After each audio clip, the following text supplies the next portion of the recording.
Hello and thanks for joining us on Chicago Tonight, Black Voices. I'm Brandis Friedman. Here's what we're looking at.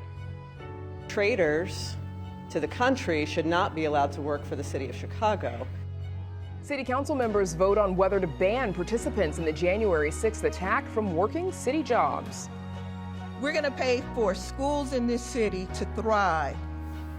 The Chicago Teachers Union approves a contract deal, what it means for students and teachers. And black women are more likely to die from pregnancy-related complications than white women. Why and what's being done to address it? And now to some of today's top stories. A U.S. District Court judge in D.C. says he finds probable cause to hold the Trump administration in contempt for violating his orders on deportation flights. But that judge stopped short of reasonable doubt.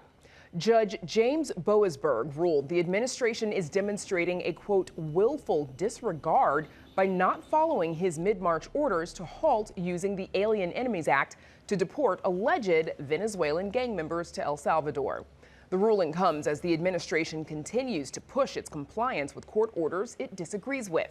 The judge has not determined a potential penalty and is giving the Department of Justice time to respond. The White House says it will challenge the ruling. Fed Chair Jerome Powell is warning that major uncertainty might be ahead amid new tariffs from the Trump administration. The level of tariff increases announced so far is significantly larger than anticipated, and the same is likely to be true of the economic effects, which will include higher inflation and slower growth. In an appearance before the Economic Club of Chicago today, Powell added that while the rate of inflation has slowed dramatically, consumers are still facing higher prices, which tariffs could increase. And despite the Trump administration's fight for the authority to fire members of independent agencies, Powell says he doesn't think that would apply to the Fed and that the central bank plans to remain above the political fray. 19 people incarcerated in Illinois prisons are claiming the Department of Corrections has systematically failed to provide adequate mental health treatment. Attorneys with the Uptown People's Law Center and Equip for Equality filed the class action lawsuit in federal court today on behalf of the nearly 13,000 people with mental illnesses being held in prisons across the state. The suit says about 44% of all people in IDOC custody are on the mental health caseload, and a third have a serious mental illness. Yet the department only has 67 full-time mental health positions out of the 175 positions budgeted. IDOC declined to comment, citing pending litigation. For more on the conditions that the lawsuit alleges, you can visit our website. And the Bulls are facing the Heat tonight. Literally, they'll be taking on the Miami Heat in a win-or-go-home matchup as part of the NBA's play-in tournament. 4 teams take part in the play-in tournament in each conference to battle it out for the last 2 seeds in the playoffs. If the Bulls win tonight, they'll take on the Atlanta Hawks on Friday for a chance to be the Eastern Conference's 8th seed. Tip-off tonight is at 6:30. Good luck, Bulls fans. Up next, the latest on an effort to block January 6th rioters from working for the city. Chicago Tonight, Black Voices, is made possible in part by the support of these donors.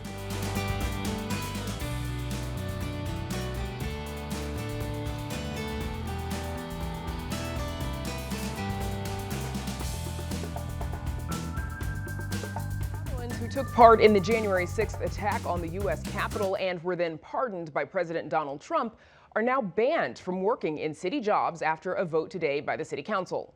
The lopsided 44-3 vote came after an emotional debate about the aftermath of the attack. Here are Alderman Raymond Lopez and Andre Vasquez.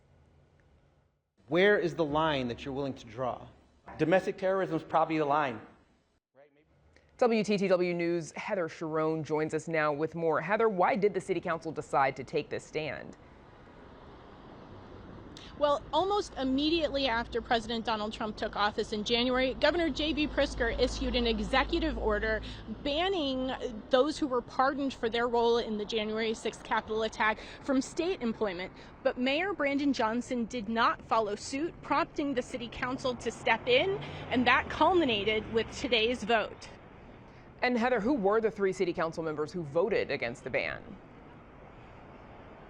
Well, the alderpeople were all representatives of the far northwest side: Alderman Anthony Napolitano, Alderman Jim Gardner, and Alderman Nicholas Sposato, who spoke at length about his frustration with this ordinance, saying that it was inappropriate to, quote, ruin the lives of the people who merely entered the Capitol without permission. Of course, 5 police officers died as a result of the Capitol attack, and more than 137 were injured.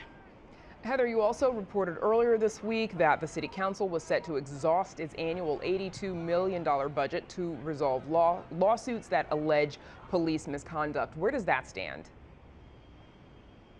It is official. Less than 4 months into the year, that entire $82 million annual budget has been exhausted, with the approval of a $32 million settlement for a St. Louis man who lost both of his legs as a result of being struck by a driver who was fleeing Chicago police, who should not have been chasing that car under departmental policy.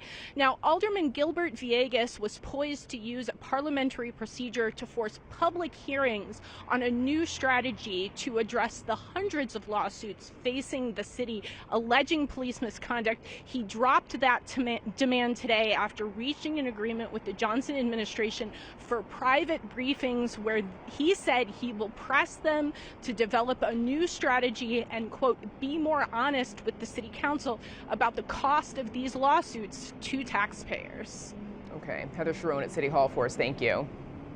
And you can read Heather's full story on our website. It's all at WTTW.com/news.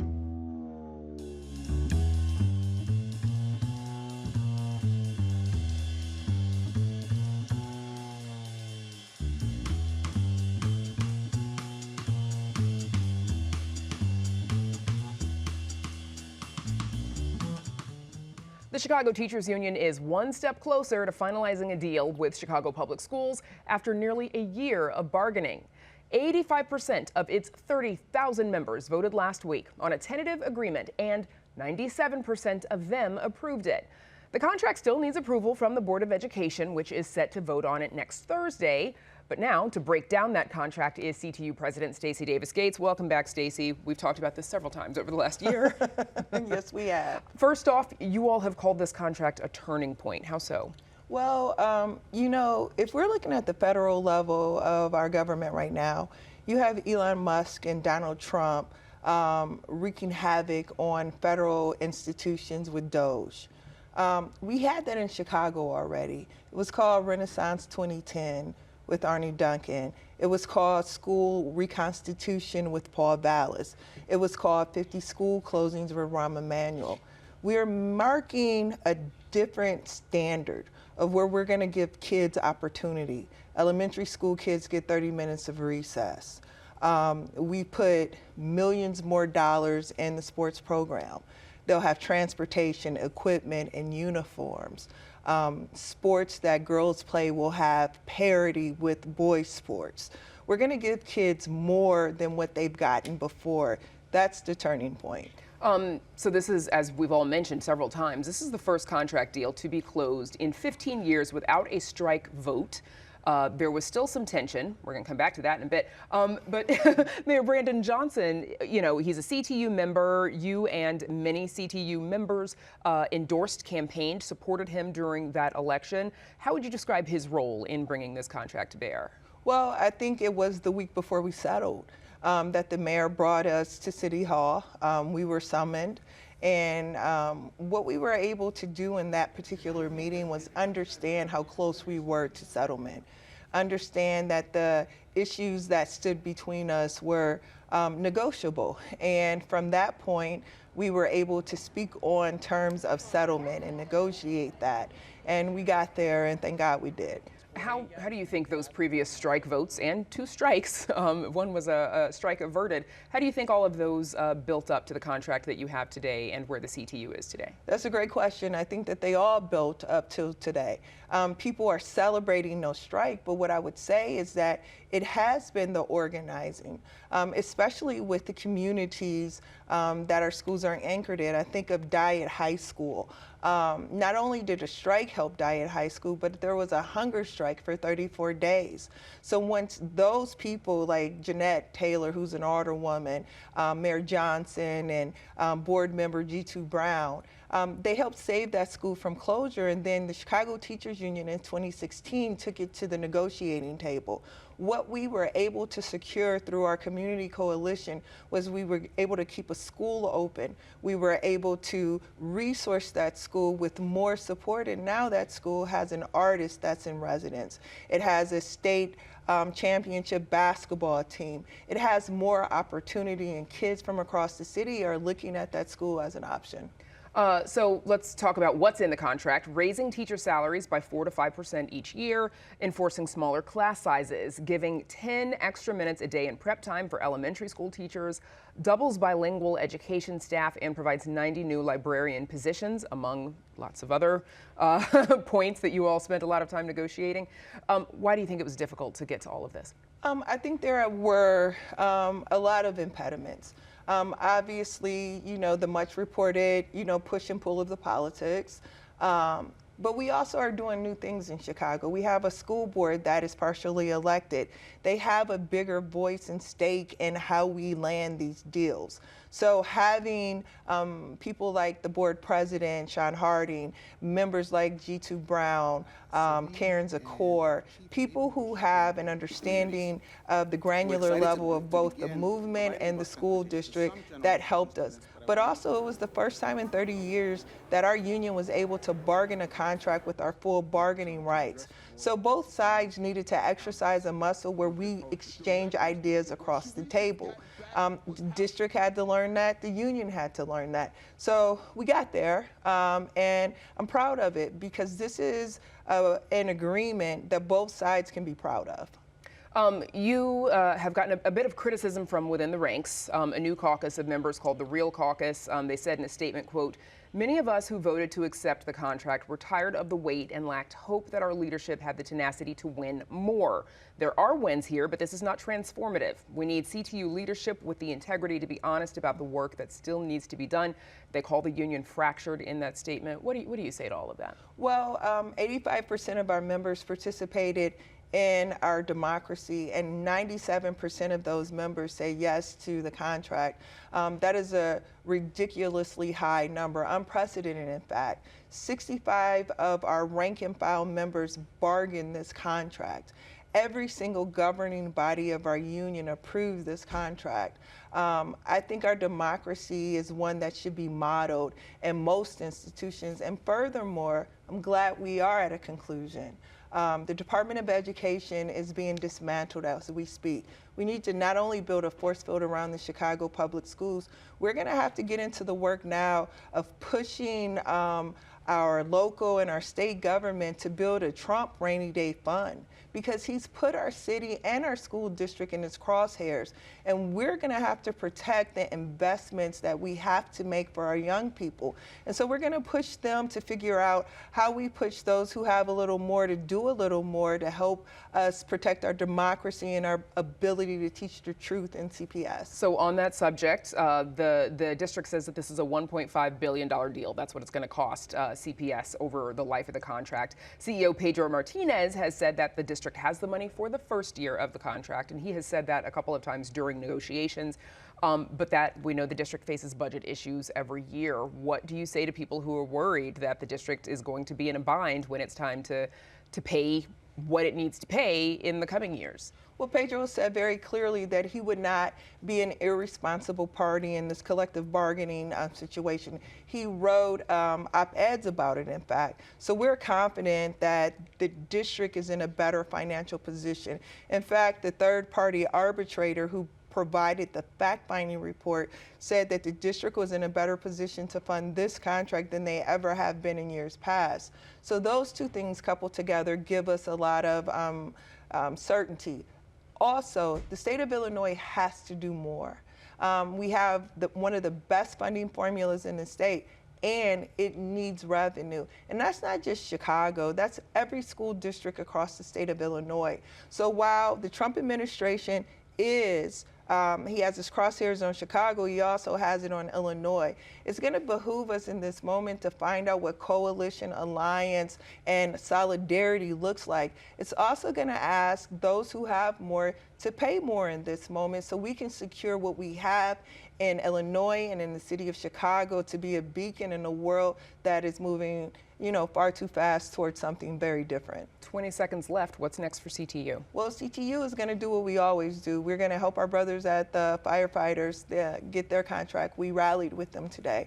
We are going to be with our coalition partners and our students tomorrow, rallying for our earth because we need it. And we're going to implement this contract and knock on doors this summer to make sure that families know that we have their back. CTU is going to CTU. Stacy Davis-Gates, thanks for joining us. Thank you for having me. Up next, Black maternal mortality has taken a downward turn. We'll explore why right after this.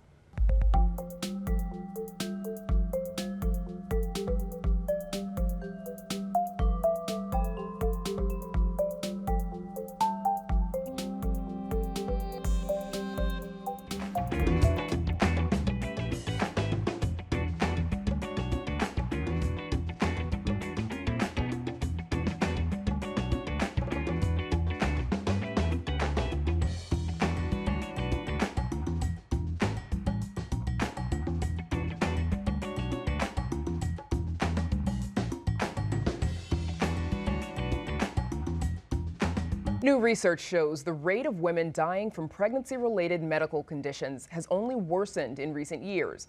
And the disparity that Black women are 3 times as likely to die of such an illness as white women is no better. This comes at a time when the very agencies charged with reducing these deaths is facing cuts from the Trump administration.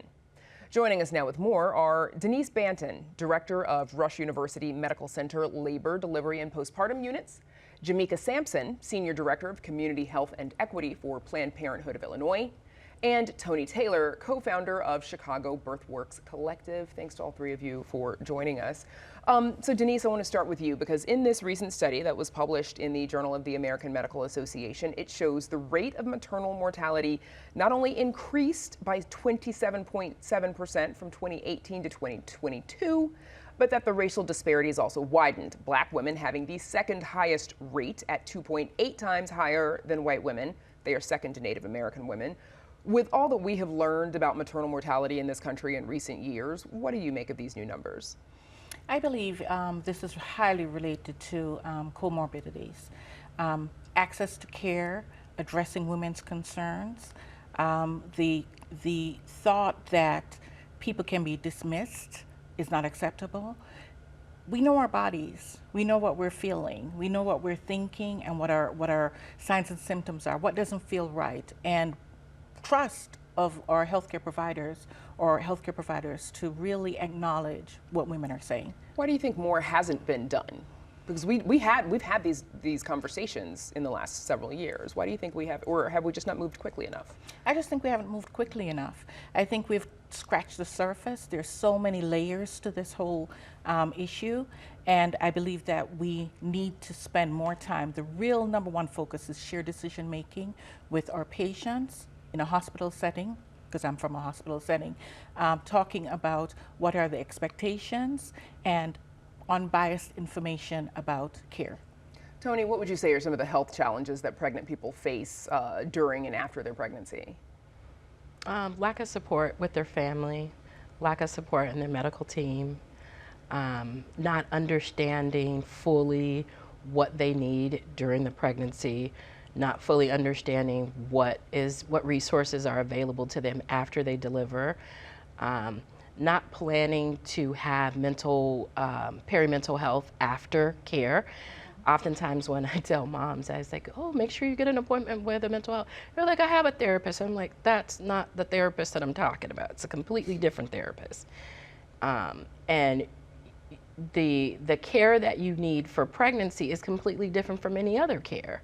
And if you can't identify the gaps in your needs, you just kind of fall in the cracks. And so sometimes it's a matter of women not knowing what they don't know, it sounds like you're saying. The medical organizations association, the recommendation also changed, though, in the last several years that women should be seeing their providers sooner than the 6 weeks postpartum that it had been before. But it seems like even that hasn't solved our problems. No, it hasn't. A lot of the doctors that I've talked to, I've given some talks to a couple of OB residents, and they just said they don't have the time, that they only have a certain amount of time. And I'm like, if you're not making a connection with the patient, they're not feeling seen, they're not feeling heard, they're less likely to return to the appointment or follow up for the next appointment. And those gaps in care equal missing parts of your medical file, missing parts of identifying problems that you're having soon enough so that they can remedy them before it's an actual issue in delivery. Jamika, specifically in Chicago, tell us about how where a patient resides in the city can contribute to their maternal health. Well, we've seen on the south and west side that there are several hospitals have closed their maternity units. So where you live determines your access to care, and further you have to travel, the more stress you experience as a birthing person, as a mom. So Planned Parenthood of Illinois has started the Bridges to Care program that connects people who decide to parent with care providers like Rush. And we have also began partnering with the doulas at Chicago Birthworks Collectives to make sure that birthing people and moms have the support they need to have healthy and happy pregnancies. What services and resources do you think that we need to see? What more do we need to see on the south and west sides to help to close that gap? I know there are several folks working on having birthing units, standalone birthing units, more physician availability. We were just at a baby shower, community baby shower, and somebody stated they had a long wait to get care, to see their OB, and that's what Bridges hopes to support, is giving people the prenatal care until they can get into an appointment with their obstetrician. So even fresh food and access to fresh food and care we need on the south and west sides. Tony, why do you think it's crucial to include cultural competency and even birth justice principles in doula training? If you don't understand the community that you're serving, you're not going to make a connection, and you're not going to make a difference in the way that you can. It's almost as if they're a number and you're checking a box.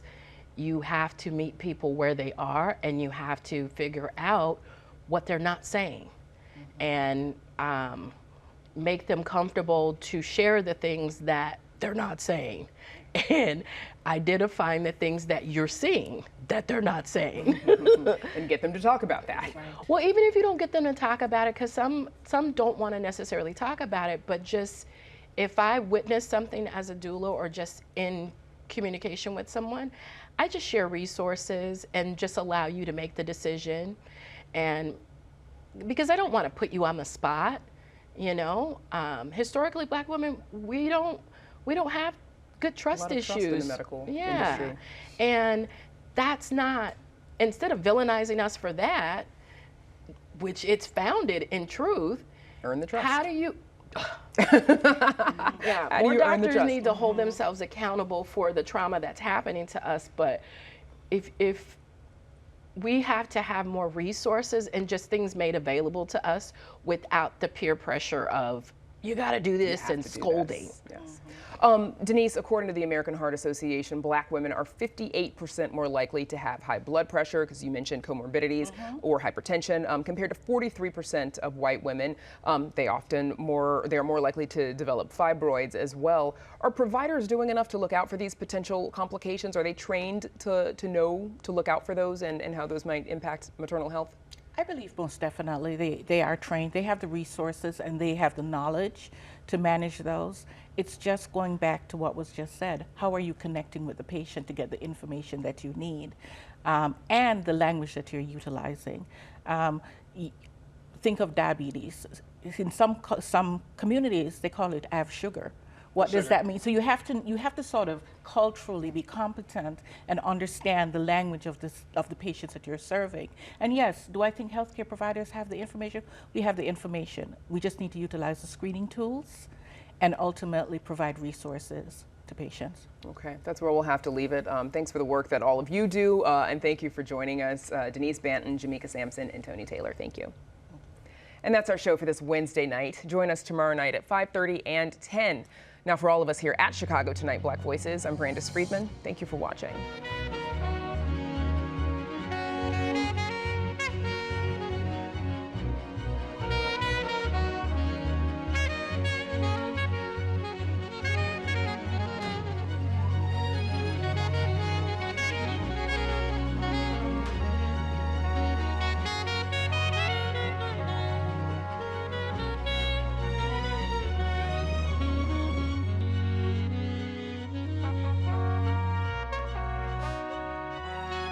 Closed captioning is made possible by Robert A. Clifford and Clifford Law Offices, a Chicago personal injury and wrongful death firm that serves the needs of clients in the Chicago area and throughout the nation.